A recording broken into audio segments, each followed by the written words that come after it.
listen to how the pink economy relates to South Africa's acceptance of homosexuals, transgender and genderqueer people, and the differences between the black, coloured and white communities. Now, that's a performance titled Pink Money, which runs at the National Arts Festival in Makhanda on the 3rd, 4th and 5th of July at Scout Hall. Well, to tell us more, we are joined by one of the cast members, interdisciplinary, multidisciplinary performance artist and teacher, Kieron Jina.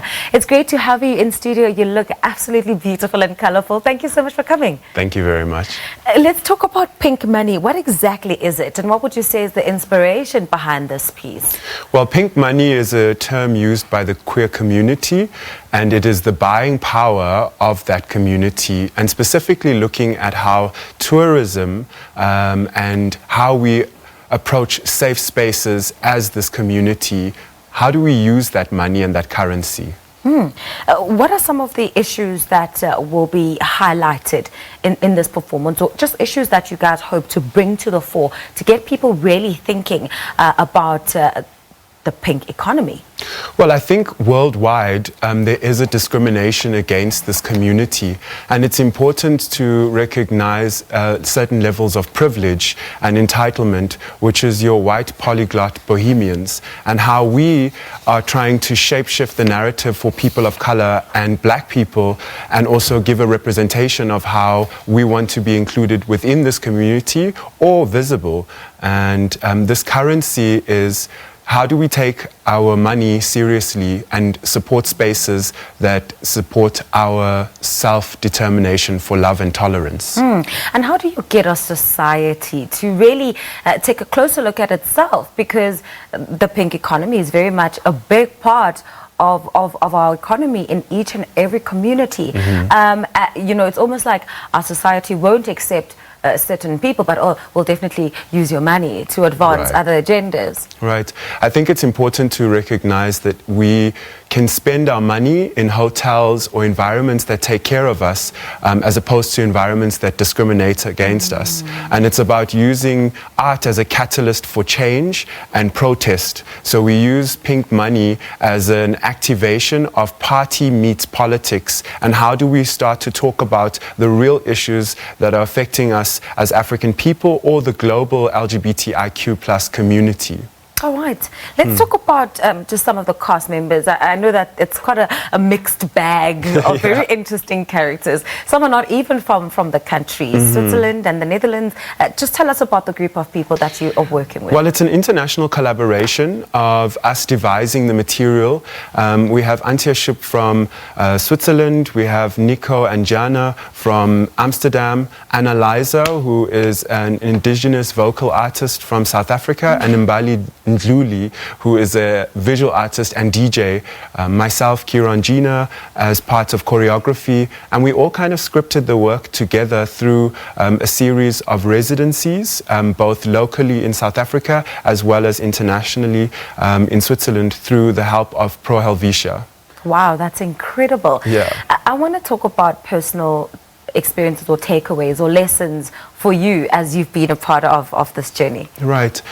For me, I think it was important to vocalize my experiences as a queer artist coming from South Africa and being offered the opportunity to present our narratives. I think it was important for me to also create a sense of a role model in myself for younger people to realize that they are not alone, and that there's people like them out there that can support them, that can give them a sense of love and determination and confidence that they desire and that they deserve. Because I think we're all, in a way, trying to have the same conversation, and that is acceptance of one another and equality. And then the production itself, I mean, I can't help but just look at the screens all around me because I love the images that I'm seeing. But the production mixes a variety or different types of music. For example, I mean, you look at how club music will meet contemporary dance music. What's the significance of that? And just to bring in different elements that, you know, may speak to different people. Right. I think so the queer community, and specifically also the trans community, have been at the pinnacle of pop culture for aeons, and I think it's important to also recite the history and the canon of music that has given light to queer club culture and where is it going, but also importantly looking at South African music like Gqom and how is that shape-shifting the sounds globally, because it's becoming an international, people really want to listen to that sound. And how do we integrate these beautiful Madonna sounds with the Gqom and trying to find the fusion or the language that communicates a new kind of party culture. Sure.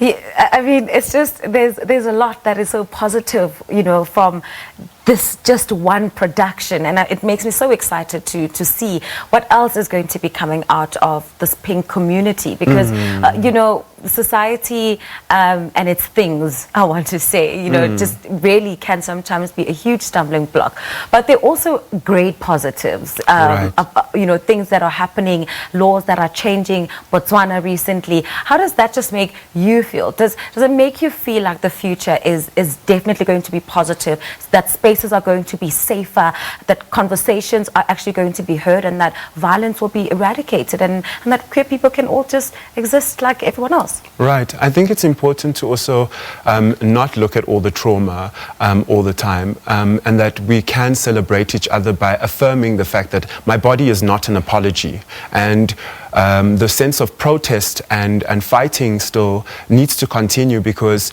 there's certain countries in Africa that are still being held back by experiencing the full potential of what the queer community can offer, and we are equally a part of a society. So it's a manifestation of a hope and a dream that we are still not equal, and that we are still fighting for that equality, and that someday we will have that. And I think it's up to the younger generation to push the protest, to push the fight, and like find different ways to let out that anger and that resentment through creative arts, and communicating about it is such an essential part of healing. That's where we start, is the healing needs to begin.